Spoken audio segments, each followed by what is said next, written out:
Ok. ¿Qué tal, compañeros? Pues nosotros les vamos a presentar el proceso de manufactura y diseño de guía de ondas. Mi nombre es Brian y pues con nosotros nos acompaña nuestro compañero Marcos y Héctor. Pues aquí podemos ver el índice que nos habla de más o menos los temas que vamos a ver, que sería la preparación de la proforma de vidrio, formación de la varilla de vidrio, fibras ópticas dopadas con tierras raras, fibras de doble revestimiento, fibras ópticas de plástico, características del cable y especificaciones como fuerza de tensión y fibra con buffer. Eh, Tipos de cable, tight buffer cable, lost tube, slowed core cable. Y pues bueno, iniciando con estos temas, tenemos la preparación de la proforma de vidrio. La proforma o preforma es la base cilíndrica de vidrio de la que se extrae la fibra óptica. Se produce mediante la deposición de materiales en un tubo de cuarzo, seguido de la fusión y estiramiento para formar la forma cilíndrica deseada. Y pues aquí tenemos los pasos, que sería la preparación del tubo de cuarzo.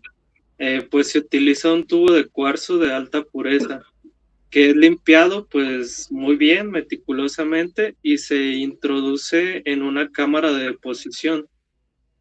En la deposición de materiales, pues dentro del tubo se depositan los materiales que forman la preforma.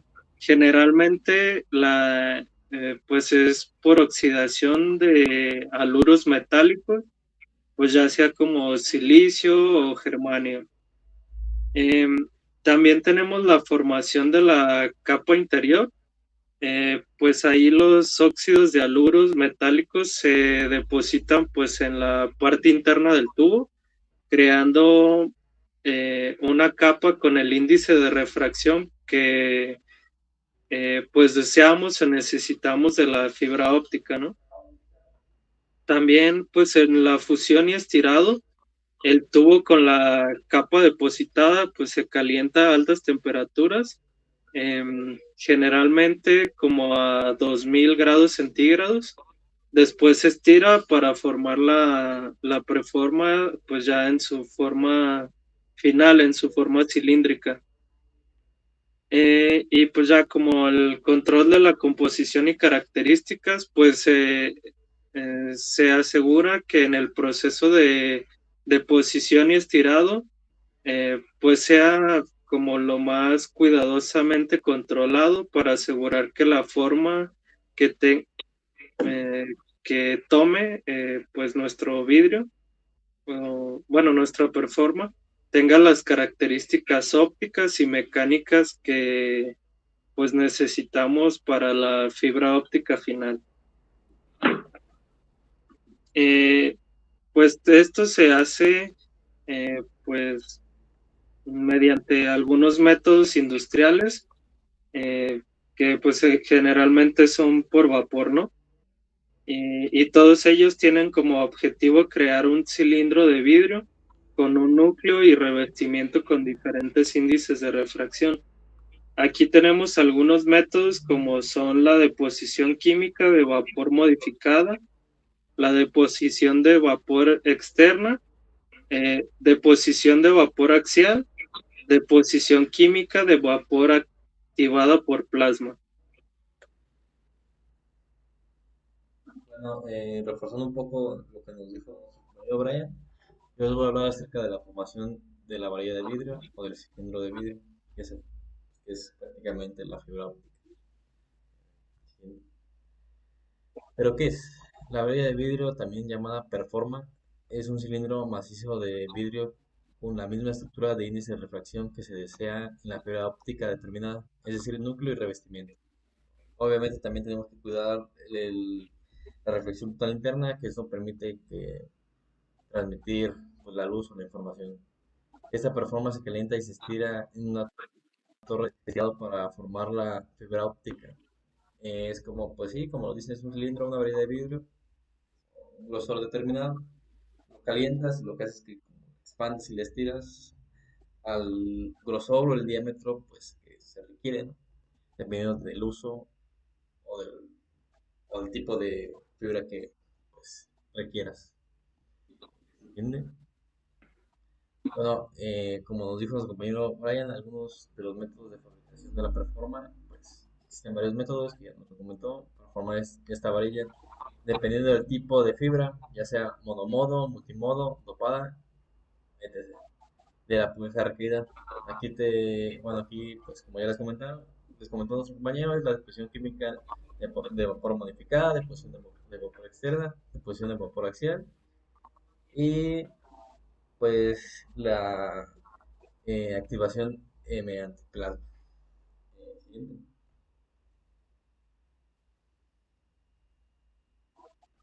Bueno, y pues, ¿qué es, no? La deposición química de vapor modificado. Es uno de los métodos más usados de la industria. Se introduce un gas precursor como el cloruro de germanio o el tetracloruro de silicio dentro de un tubo de silicio giratorio. Un soplete externo calienta el tubo mientras gira haciendo reaccionar los gases con oxígeno formando partículas de silicio y dopantes.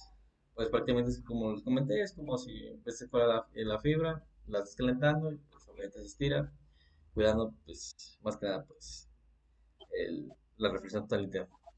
Estas partículas se depositan en capas en la parte interior del tubo que luego se petrifican, se convierten en vidrio.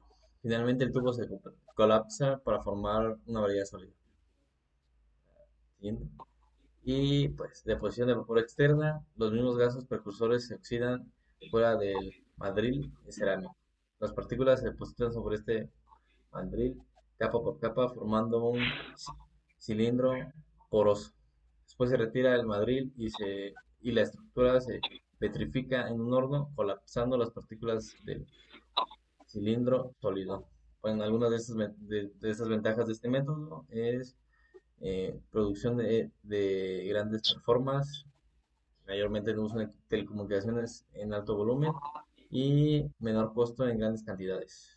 También, pues obviamente en la industria es importante como el costo pues sí, de la fibra y pues si este sale pues, a menor costo y si sale bien, pues se le hace buen método este. Siguiente. Y pues el deposición de vapor axial, similar al que les comenté anteriormente, pero el depósito ocurre axialmente, lo que permite una información más continua y automatizada. Este se utiliza mucho en Japón. Y la deposición química de vapor activada por plasma es una versión de la deposición química de vapor modificada, donde se usa el plasma en lugar del soplete. Permite una deposición más controlada y rápida. Pues como les mencioné, todos estos métodos, pues dependiendo de qué fibra vayas a utilizar, si ya sea monomodo, multimodo, y dependiendo del uso que le quieras dar. Siguiente. Bueno, algunos de los materiales utilizados es el silicio de alta pureza, como el óxido de silicio, es la base para la mayoría de las fibras ópticas. Dopantes comunes, el óxido de germanio para aumentar el índice de refracción del núcleo, eh, también el óxido de buro para reducir el punto de fusión y ajustar el índice. El flow para disminuir el índice de refracción del revestimiento. Y en fibras especiales, que más adelante nuestro compañero se las va a decir, se usan tiras raras como el herbio o el neodimio para amplificar amplificaciones ópticas. Siguiente. Ok, bueno, como lo comentó mi compañero, hablando un poquito de las tierras raras, pues esto no es como tal una tierra, sino que se refiere a ciertos materiales que podríamos encontrar de forma pues escasa en la naturaleza, como era el herbio, el neodimio o el olmio.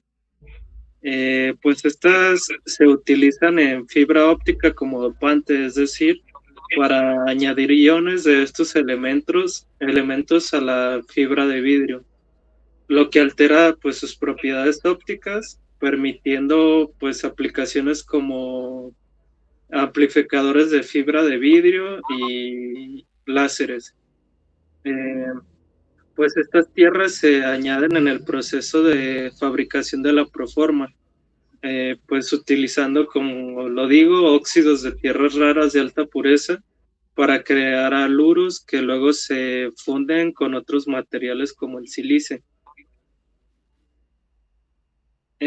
Pues aquí tenemos algunos de los beneficios, como ya lo comenté, nos ayuda pues en la amplificación de señal, que permite amplificar señales ópticas pues sin la necesidad de repetidores, pues lo que es crucial para redes de telecomunicación de largas distancias.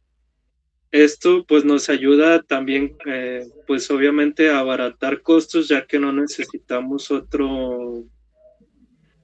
pues otro dispositivo para estar repitiendo la señal cada cierta distancia, ¿no? Como también como fuentes de luz se utilizan pues como fuentes de luz de alta calidad y precisión. También los podemos utilizar para mediciones de temperatura, concentración de gases, entre otros, ¿no? Igual aquí les puse algunos de los materiales como el herbio, que comúnmente se utiliza pues como amplificador en fibra óptica, el neodimio, que se utiliza en láseres de fibra óptica, y el olmio, que se utiliza pues en diferentes aplicaciones, pero si no me equivoco, creo que unas de ellas son como la medición de temperatura y concentración de gases. Bueno, fibras de doble revestimiento. Pues, ¿qué es, no? Siguiente. Bueno, la definición como tal es: las fibras ópticas de doble revestimiento son un tipo especializado de fibra donde, además del núcleo y del primer revestimiento, se añade un segundo revestimiento externo con un índice de refracción menor que el primero. Este diseño permite capturar y guiar la luz de bombeo de forma más eficiente y se usa principalmente en láseres de fibra dopada o amplificadores. Pues prácticamente lo que haces es que ya una fibra que tienes le añades un segundo revestimiento y pues obviamente, como lo mencioné, cuidando que pues el índice de refracción sea menor que el primero. Eh, Igual, como mencioné, o como la definición está, eso se utiliza como para amplificar, pues, ya sea la luz o la señal que deseas. Igual, no sé, en comunicaciones a grandes distancias, pues sí es muy requerido como ciertos amplificadores que guarden como toda la información posible para que la comunicación pues, llegue lo más limpia que se pueda. Bueno, algunos de los materiales típicos: núcleo de silicio dopado, por ejemplo, un herbio o un interbio de enlaces de fibra. Primer revestimiento: silicio con menor dopaje o fluoruro para reducir el índice. Segundo revestimiento: polímero o silicio con aún menor índice de refracción. Como mencioné en la definición, pues es como cuidar y pues llegue pues, la señal o la información lo mejor posible. Siguiente. Bueno, la fabricación es una persona con múltiples capas. La deposición del núcleo y el primer revestimiento puede hacerse por deposición química de vapor modificado o deposición de vapor axial. El segundo revestimiento puede aplicarse como una capa de polímero durante el estirado de la fibra, como una capa de vidrio adicional. Como mencioné, imagínense, es un vidrio, lo calientas, lo estiras y ahí va como el segundo revestimiento. El proceso debe garantizar precisión en los diámetros y concentricidad de las capas para evitar pérdidas por dispersión. Es una de las ventajas de las fibras con doble revestimiento. Pues se pierde lo más posible o trata de evitar las pérdidas. Y pues se me hace pues más que nada este tipo de fibras como para amplificar la señal o para distancias muy largas, para tener una mejor comunicación. Siguiente. Bueno, aplicaciones principales, láseres y amplificadores de fibra. En un láser de fibra dopada, como el interbio o erbio, la luz de bombeo generalmente en el rango de 915 y 976 nanómetros se introduce en el segundo revestimiento. Esta luz se refleja internamente dentro del primer revestimiento hasta llegar al núcleo, donde excita los iones dopantes. El núcleo actúa como la región activa. La señal láser amplificada se guía solo a través de él. Por ende, se evita lo más que se puede las pérdidas y se me hace un buen método para tratar de tener una comunicación un poquito más precisa a la hora de enviar a grandes distancias. Siguiente. Bueno, compañeros, yo les voy a hablar sobre la fibra de plástico o el POF. Siguiente. Las fibras ópticas, como ya sabemos, son guías dieléctricas que son flexibles, que pueden transmitir luz mediante el principio de reflexión interna total, permitiendo una transmisión eficiente de señales ópticas a través de largas distancias. Existen dos tipos principales de fibras ópticas según su material, la fibra de vidrio y la fibra de plástico. Las fibras de vidrio son más utilizadas en telecomunicaciones debido a su baja atenuación, mientras que las fibras plásticas destacan por aplicaciones de corto alcance, son más flexibles y tienen mucho menos costo que la fibra de vidrio. Siguiente. En su composición y estructura podemos ver que el núcleo, que está hecho de PMMA, que es polimetil metacrilato, su revestimiento suele ser de silicona. Su diámetro del núcleo suele ser entre 0.5 milímetros y 1 milímetro, y que es considerablemente mucho mayor que las fibras de vidrio estándar, que suelen ser de 8 a 62.5 micrómetros.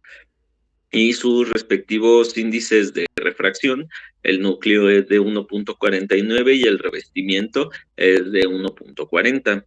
Como se puede ver en el gráfico de corte transversal de la fibra POF, se alcanza a ver el enorme tamaño que tiene el núcleo a comparación de como regularmente es la fibra de vidrio. ¿Podemos continuar?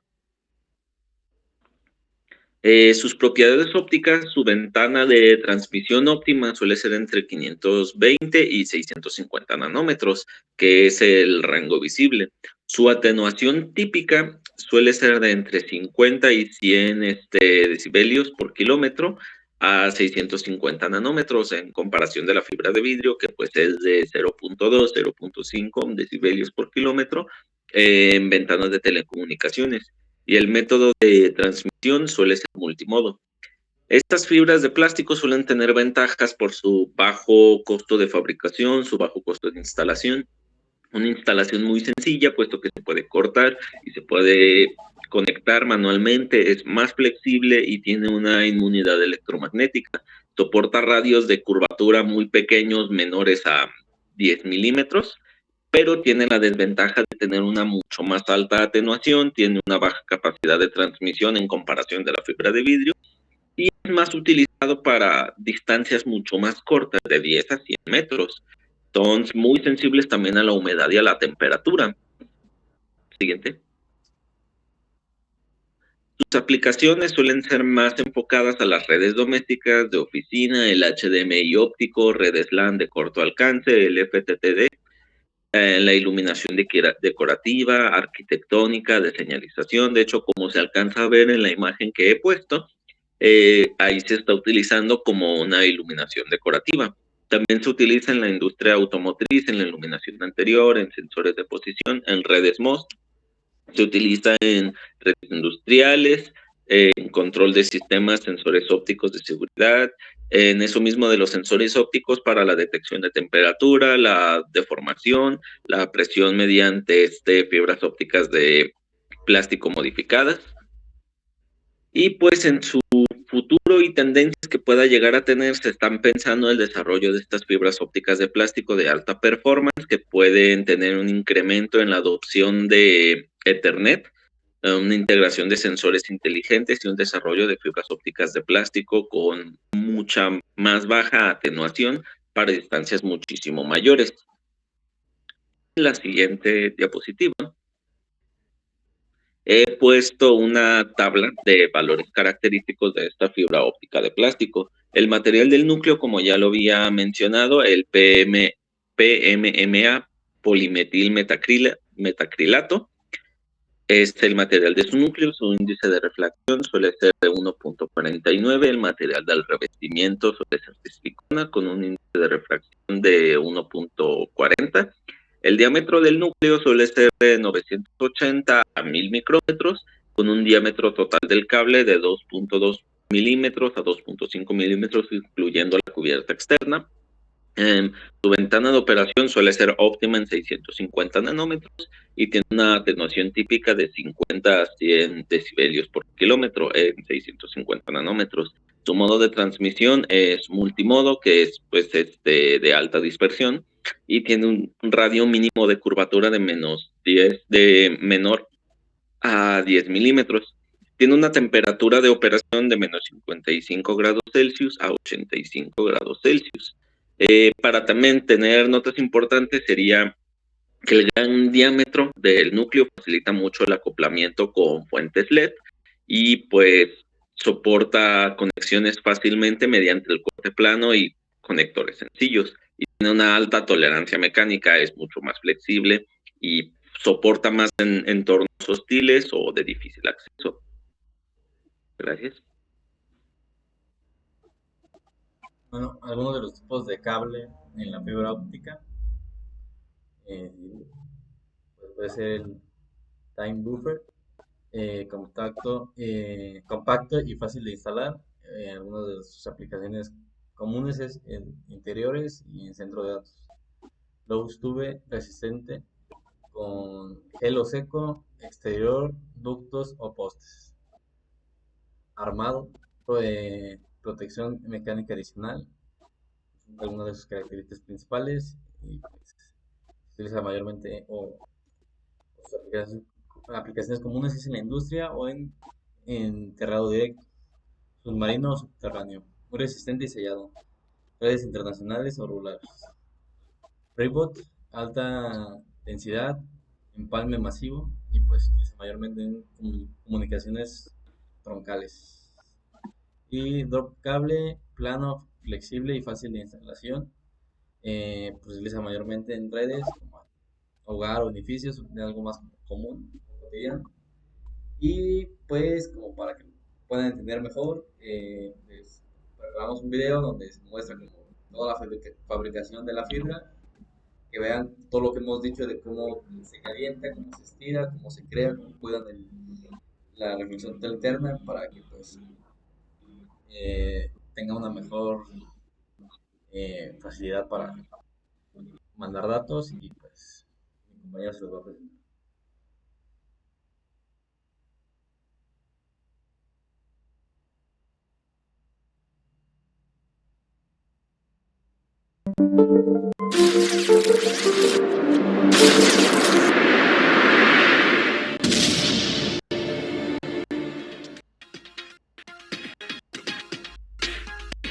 La fabricación de la fibra óptica comienza con un gran tubo de vidrio. Primero se desenvuelve.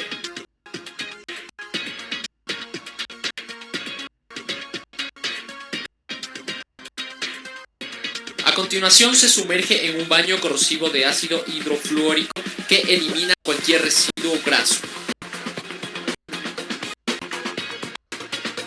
Después, los tubos se insertan en los extremos de un torno.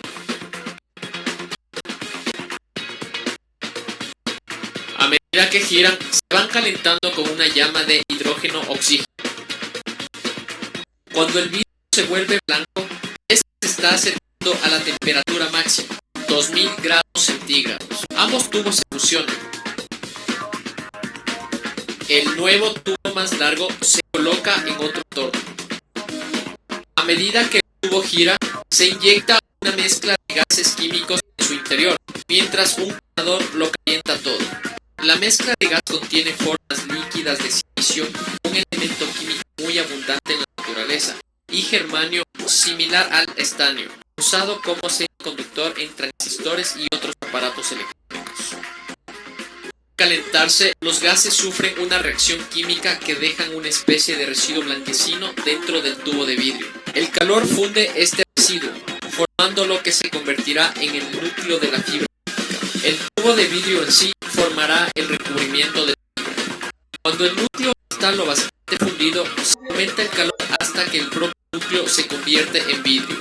Después se calienta de nuevo el tubo de vidrio para ablandarlo, así como el nuevo vidrio que hay dentro. El intenso calor provoca que el tubo se contraiga sobre sí mismo y forme una barra sólida.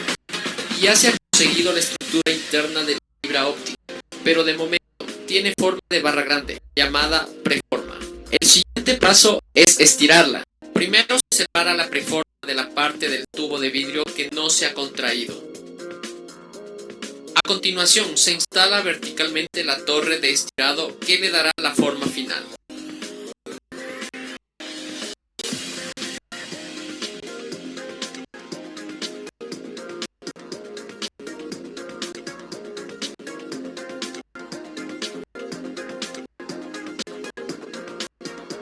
El horno de la torre calienta un extremo de la preforma a 2000 grados centígrados.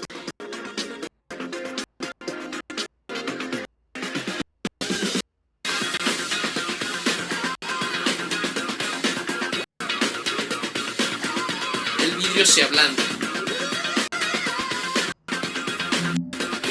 La gravedad ayuda a que se vierta como si fuera miel cayendo de una cuchara.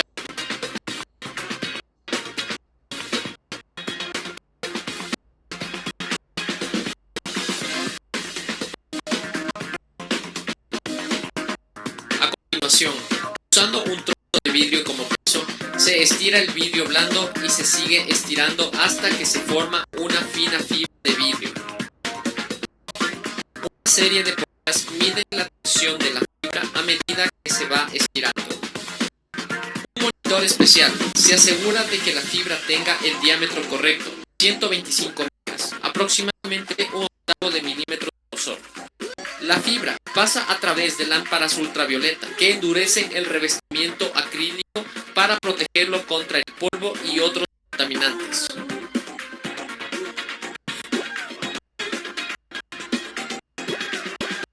La producción de los cables de fibra óptica es cara, pero son más pequeños y ligeros que los cables de cobre tradicionales. Transportan más información y, a diferencia de los cables de cobre, son inmunes a las interferencias electromagnéticas.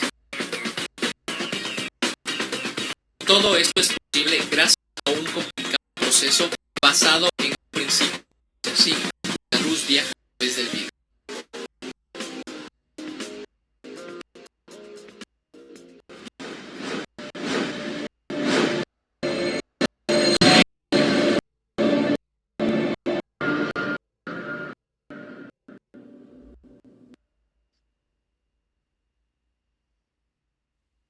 Y bueno, compañeros, eso Bueno, ha pues sido de nuestra parte. Agradecemos su atención y pues esperamos pues sus comentarios para saber cómo les ha parecido la presentación. Muchas gracias. muchas gracias.